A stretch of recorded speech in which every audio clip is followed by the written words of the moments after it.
Hey guys, my name is Anna and I'm the mother of 1.5-year-old T-Baby.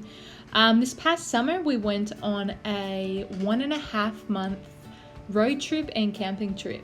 This whole time we were not just him and I, but a lot of the time it was just me and my little guy, and most of the times we camped was just the two of us. So prior to this, I had looked on YouTube, Pinterest, I guess Instagram as well maybe, just to try and find some tips or anything basically that could help me prepare for a trip with just me and a 1-year-old. I didn't really find anything that was useful for just one parent. Most everything I saw gave a lot of great tips, but it always had 2 adults. So that wasn't going to help me a whole lot. Anyways, we had a successful summer, and I am going to show you some of the tips that helped me, and hopefully they can help you if you decide to go on a solo camping trip. Here we go.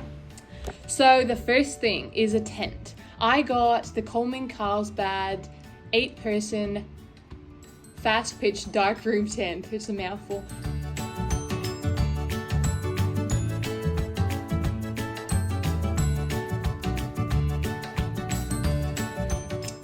And I got the 8-person one, even though that's quite large for just the 2 of us, because I'm 5'9" and I do like to stand up in the tent, and it's 6 foot in the middle. It's really the only reason I went with such a big tent. They've got different options. You can get a 4-person or a 6-person, I think. At the end, I could put it up in about 20 minutes. So have everything done in 20 minutes by the end. The number one thing I would recommend before, regardless of what tent you get, is definitely make sure you get a tent that you can put up by yourself. Because you're going to be out there with a little kid trying to put this tent up, and if it's raining, if he's crying, if your child's crying, if you're going to be tired, all those things are going to come into factor. So make sure it's a tent that you can put up by yourself in a reasonable amount of time, because it's a good chance there's not going to be anyone else to help you. I did a trial go before I went on my trip, and I just put it up in the backyard. And that went okay, but at least I knew what I was doing a little bit before I went out to somewhere new. You could try in your living room if you don't have a backyard or something like that. 2 would be a blow-up bathtub. I found this blow-up bathtub for about $12 online.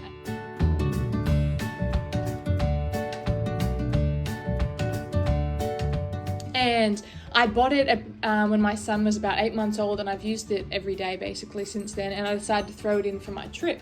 When it came in handy because he's not a fan of showers at all. So when I went to the camping shower house or whatever, I would just blow up the bathtub. I'd put it over to the side so it was outside of the water coming down, because he does not like that coming into his face. I'd fill it up, and then I would undress him, put him in the tub, and give him some toys to play with, and then I had my hands free to shower myself, and then I could bathe him as well. And then when I was all done, I would just leave it out in the sun for a little bit to dry it out, and then deflate it and put it back in the car. And it also came in handy. The temperatures got up to about 102, 106 while we were out, and sometimes there was no place to get in the water or shade, so I would just fill it up, pop him in it, and cool him off. All right, number 3, camping chair.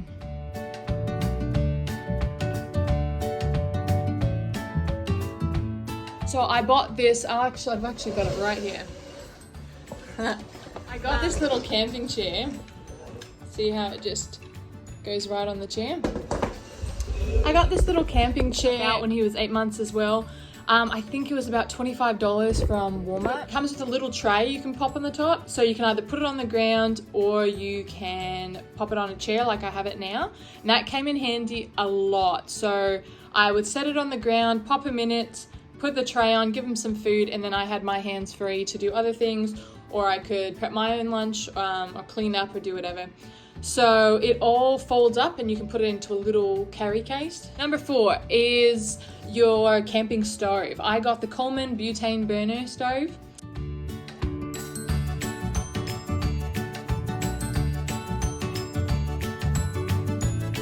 Cost me about $25, and butane's only about $3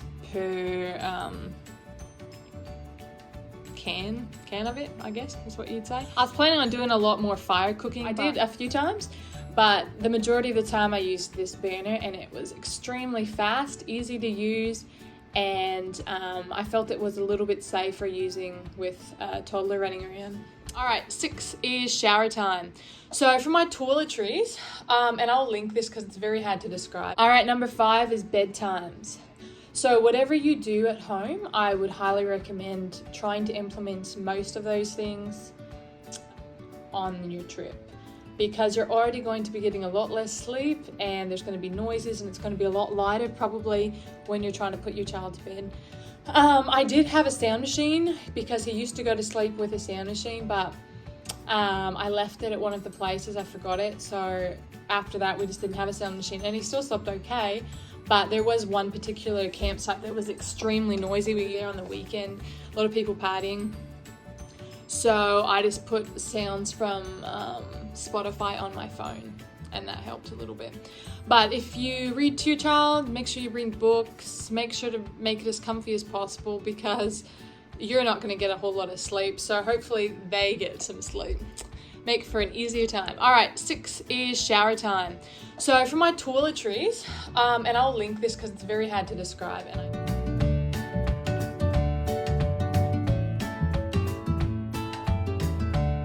So I clipped a hole in the top, then I put them on a key ring and attached them to a lanyard. So in one of them I put body wash, and then another one I put conditioner, and the last one I put shampoo. So they're reusable as well. So whenever I was shower time, instead of having to grab all my toiletries, I would just pop that around my neck, grab Bubby, grab the bathtub, towels, and easy as. So that helped a lot, and then I'd put it around the shower nozzle and hang it there while I was in the shower. So that was really cool. Then I've got my hands free. Number 7 is be flexible. So kind of a no-brainer. I mean, if you're a parent, you already have to be flexible, but I would say just don't take it too seriously. You're out there to have a good time. Things are going to come up that you weren't expecting, and also not a whole lot's going to go to plan.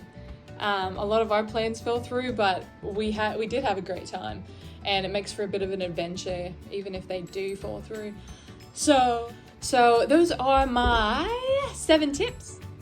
I will admit I got a little paranoid camping all alone with just me and a small child.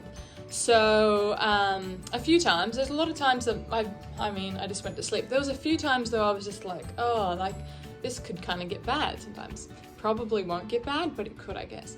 So one of the things I did was I parked the car in front of the opening of my tent.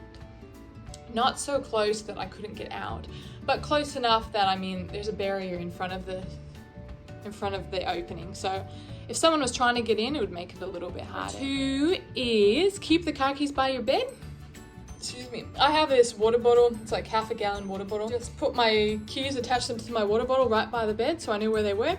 And if I heard something outside, or if I could tell there was noises or like people trying to come in the tent, just pop your alarm on your car and it'll probably scare them off. Number 3 is I put a key ring through the 2 inside zippers.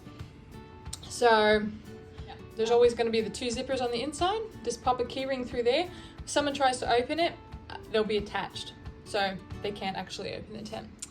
All right, that's all I got for you today. Thanks so much for watching my very first YouTube video. I hope you found some helpful tips, and if you could, like, subscribe, and share with your friends. We'll see you next time.